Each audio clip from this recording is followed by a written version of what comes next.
അറക്കലമ്പലത്തിൽ ഉത്സവം കാണാൻ പോവും. കൊട്ടകയിലെ സിനിമ നല്ലതാന്ന് ആരെങ്കിലും പറഞ്ഞാൽ പോവും. അത്രയൊക്കെ ഉള്ളൂ എൻ്റെ യാത്ര. അതിനപ്പുറത്തൊന്നും ഞാൻ പോയിട്ടില്ല. നിങ്ങളൊക്കെ ഭാഗ്യം ചെയ്തവരാ. അതല്ലേ ഇക്കണ്ട നാളൊക്കെ കാണാൻ പറ്റണേ. ബീവിക്ക് എങ്ങനെ തോന്നുന്നതാ? പരിപാടി കിട്ടുന്നതൊക്കെ വല്ലപ്പോഴുവാ. കിട്ടിയാൽ തന്നെ ദക്ഷിണ കൊടുക്കുന്നത് പോലെ അല്ലയോ കൂലി തരുന്നത്. പിന്നെ ഇത് ഒറ്റയ്ക്ക് ചെയ്യാനും പറ്റുകയില്ല. പൊട്ടുകാരും വരണം. ബസ് കാത്തു നിന്ന് കഷ്ടപ്പെടുമ്പോൾ വേണ്ടായിരുന്നെന്ന് തോന്നും. ആളുകളുടെ മുമ്പിൽ നിന്ന് കളിക്കുമ്പോഴത്തെ രസവാർത്താ പോണേ. ഞാനും അറക്കലമ്പലത്തിൽ വെച്ച് ഒരു തവണ കണ്ടിട്ടുണ്ട്. ഒന്നും തിരിഞ്ഞിട്ടില്ല. എനിക്കാണെങ്കിൽ സമയം എടുത്തിരിക്കുകയായിരുന്നു. ഞാനില്ലെന്ന് തങ്ങളോട് പറഞ്ഞതാ. ഈടാദ്യമായിട്ടാന്നും പറഞ്ഞ് നിർബന്ധിച്ച് കൊണ്ടുപോയതാ. എന്നിട്ടെന്ത് പറ്റി? പരിപാടിക്കിടയിൽ എനിക്ക് നൊമ്പലം തുടങ്ങി. ഇരിക്കാനും പറ്റണില്ല, നിൽക്കാനും പറ്റണില്ല. ഇവളാണെ വയറ്റിക്കിടന്ന് എരിപൊരി സഞ്ചാരം. നിനക്കിപ്പോൾ ചിരിക്കാം. ഞാൻ അനുഭവിച്ച വേദന വല്ലതും പറയാനൊക്കുവോ? ഈ കൊട്ടിൻ്റെ ബഹളത്തിൽ തങ്ങളോടൊന്നും പറയാനും പറ്റുന്നില്ല. തങ്ങളാണെങ്കിൽ കളി കാണുന്ന തിരക്കിലും. ഏതായാലും കൂടുതൽ വേദന തിന്നില്ല. ആസ്പത്രിയിലെത്തിയതും കാര്യം കഴിഞ്ഞു. അതിൻ്റെ ഓർമ്മയ്ക്കായി ബീക്കുട്ടിയെ കളി പഠിപ്പിക്കുന്നത് തങ്ങൾക്കായിരുന്നു വാശി. ഞാനെതിർത്തതാ. ഇഷ്ടമല്ല, തങ്ങളുടെ രീതിയൊന്നും നമ്മുടെ കൂട്ടർക്ക് പിടിക്കുന്നില്ല. എതിർപ്പ് കൂട്ടണ്ടെന്ന് കരുതി ഇതൊന്നും പഠിപ്പിക്കേണ്ടെന്ന് ഞാൻ പറഞ്ഞേ. ഞാൻ പഠിപ്പിക്കണോണ്ടല്ല, ബീക്കുട്ടി ശ്രമിച്ചാൽ നന്നാവും. മുദ്രയൊക്കെ വേഗം പഠിക്കുന്നുണ്ട്. എന്നാ ഞങ്ങൾ തുടങ്ങട്ടെ. വരൂ കുട്ടി. സാറത്തിക്ക് കൊടുക്കാൻ പറഞ്ഞ് ബീക്കുട്ടിയുടെ ഉപ്പ ഏൽപ്പിച്ചതാ. ഇപ്പൊ തന്നില്ലെങ്കിൽ ഞാൻ മറക്കും. ബീക്കുട്ടി എവിടെ പോയി കിടക്കുക? എനിക്ക് രാവിലെ പ്രാക്ടിക്കൽ ഉള്ളതാ. വരുന്നുണ്ടേ വാ, ഇല്ല ഞാൻ പോന്നു. നിക്കടാ, വല്ലവരും ഒരുങ്ങി പോന്നേന് ഓൻ്റെ ഒരു കർവ്. അതെ അതെ, അന്നെ കാണാൻ ഓരോരുത്തർ വഴിയിൽ നിൽക്കല്ലേ കുരങ്ങി. ഇനിയും കഴിഞ്ഞില്ലേ നിന്റെ ഒരുക്കം? എടി പാത്തു, ബീക്കുട്ടി അങ്ങ് ഇറക്കി വിടെ. കുഞ്ഞാലി പോവാൻ നിക്കണ കണ്ടില്ലേ? നിക്കെന്റെ മോനെ, പെൺകുട്ടികളാകുമ്പോ കുറച്ച് ചന്തം വരുത്തണ്ടേ? അതിപ്പോ എന്നും ഇവിക്കുതല്ലേ പണി. ഇനി ഓടിയാലേ ബസ് കിട്ടും. അതും പോയാ പിന്നെ ഇന്നത്തെ എന്റെ പ്രാക്ടിക്കലും വെള്ളത്തിലാവും.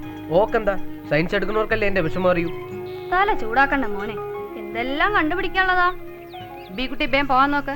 അതും ഇതും പറഞ്ഞ് കുഞ്ഞാലിന്റെ ചൊട്ട് കൊള്ളണ്ട.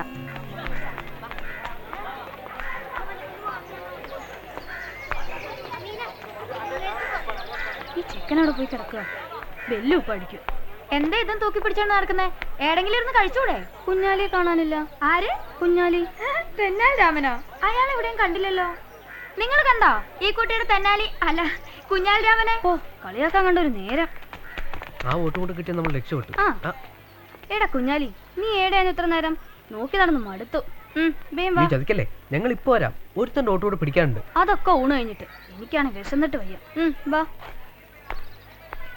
വന്ന് കഴിച്ചോ, അല്ലെങ്കിൽ ഞാൻ വീട്ടിൽ ചെന്ന് പറയും പട്ടിണിയായിരുന്നല്ലോ. ഒരു ആക്രാന്തക്കാരി.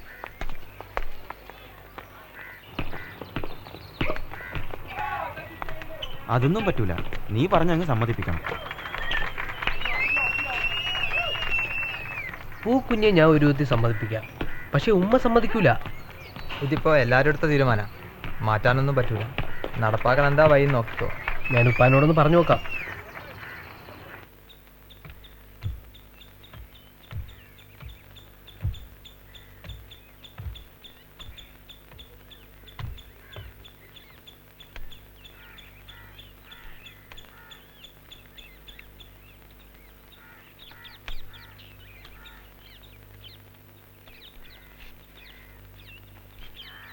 എന്താ കുഞ്ഞാലി, പള്ളി വരുന്നുണ്ടാ? കോളേജിൽ തിരഞ്ഞെടുപ്പാ.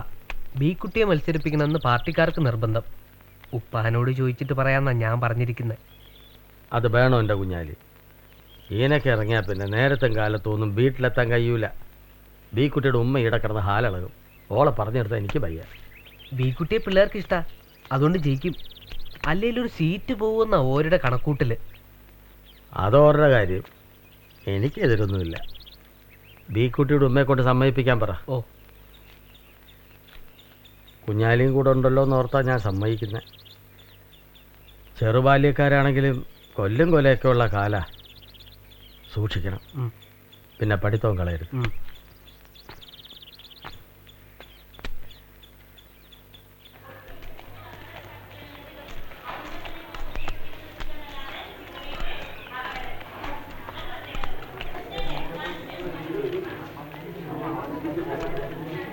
ഈ ക്ലാസ്സിൽ കുറെ കുട്ടികളുണ്ട്. കയറിച്ച് നോട്ട് ചോദിക്കേ. ഞാൻ തനിച്ചോ? ആ പിള്ളേരെങ്ങനെ കൂവിയാലോ? നീയും കൂടെ വാ. മത്സരിക്കണത് നീയോ അതോ ഞാനോ? കിണുങ്ങാതെ വേഗം ചെല്ലു പെണ്ണേ. ആ പുസ്തകവും ചോറിന്റെ പാത്രം ഇങ്ങതാ, അതും പിടിച്ച് ഞാനിവിടെ വന്നോളാം. എന്നോട് ഇന്നലെ ഞാൻ പറഞ്ഞതാ നേരത്തെ വരണമെന്ന്. എന്നിട്ട് ഇന്നും താമസിച്ചു. സന്ധ്യക്ക് ഇങ്ങനെ തനിച്ചു വരണേണ്ട ആളോൾ എന്ത് പറയും? ഓനെവിടെ? നിന്റെ ഒപ്പം വന്നില്ലേ? കുഞ്ഞാലിക്ക് എപ്പോഴൊന്നും വരാൻ പറ്റൂല. നാളെ ഇലക്ഷൻ. ഞാനും നിൽക്കേണ്ടതാ. തോറ്റാ പിന്നെ എനിക്ക് മാത്രല്ല ഓർക്കും കൂടെ നാണക്കേട്. പിന്നെ ഉമ്മ പറഞ്ഞോണ്ട് നേരത്തെ പോന്നതാ. ഇതാ നിന്റെ നേരത്തെ? നിന്നെ കൊണ്ടൊന്നും പറയിക്കണ്ട. ആളോളെ കൊണ്ട് ഓരോന്ന് പറയിക്കാനായിട്ടാ ചക്കന്റെ പുറപ്പാട്. നിന്റെ ഉപ്പാനോട് പറഞ്ഞിട്ടും കാര്യമില്ല. മിമിക്രിക്കാർ 9 മണിന്നാ പറഞ്ഞിരിക്കുന്നത്. ഓരെത്തുമ്പം ഒരു 10-10:30 ആവും. ഓർക്ക് തിക്കൊടിയിൽ ഒരു പരിപാടിയുണ്ട്. ബി കുട്ടിയുടെ പരിപാടി കുറച്ച് താമസിച്ച് തുടങ്ങുന്നതാ നല്ലത്. ആളും കാണും. നമുക്ക് ഒരു 9 മണിക്ക് വെക്കാം. കുഞ്ഞാലി പോയി ആ ആശാനോട് ഇങ്ങോട്ട് വരാൻ പറ. ഓരോടും ചോദിക്കണമല്ല. 9 മണി തന്നെയാ നല്ലത്. സന്ധ്യയ്ക്കാണെങ്കിൽ ദീപാരാധനയും താലപ്പൊലിയും ഒക്കെ ആയിട്ട് ആളുകൾ അങ്ങോട്ടും ഇങ്ങോട്ടും ഓടി നടക്കുകയാവും. അല്ല, കുറ്റം കണ്ടുപിടിക്കാൻ ഓരോരുത്തരിങ്ങനെ നിൽക്കുകയല്ലേ, അതുകൊണ്ട് പറഞ്ഞതാ. ആ ആശാനെ 9 മണിക്ക് തുടങ്ങിയാൽ മതി എന്നാ ഇവർ പറയുന്നത്. അത് മതിയാ? ഞങ്ങൾക്ക് എപ്പോഴായാലും കുഴപ്പമില്ല. മുഖം മിനുക്കാനും വേഷം കിട്ടാനും ഒക്കെ കുറെ നേരം വേണ്ടേ? എന്നാ പിന്നെ അങ്ങനെ തന്നെ 9 മണിക്ക് മതി. വേണ്ട ഒരുക്കങ്ങളൊക്കെ ആശാനോട് ചോദിച്ച് ചെയ്തോണം. എന്നാ ഞാൻ വരട്ടെ. കോളേജ് തിരഞ്ഞെടുപ്പൊക്കെ വലിയ വാശിയിലായിരുന്നു ഇക്കുറിയല്ലേ? ഓ അങ്ങനൊന്നുമില്ല. ബി കുട്ടി മത്സരിക്കുന്നുണ്ടായിരുന്നല്ലോ, അതുകൊണ്ട് ഇറങ്ങാണ്ടിരിക്കാൻ വയ്യാന്നായി. പരീക്ഷയൊക്കെ ആകാറായില്ലേ? എന്താ അടുത്ത പരിപാടി? ഡോക്ടർ പരീക്ഷയ്ക്ക് അയക്കണമെന്നാ. ഉടുപ്പിലൊരാളൊരു സീറ്റ് ഒപ്പിച്ചേരാന്ന് പറഞ്ഞിട്ടുണ്ട്.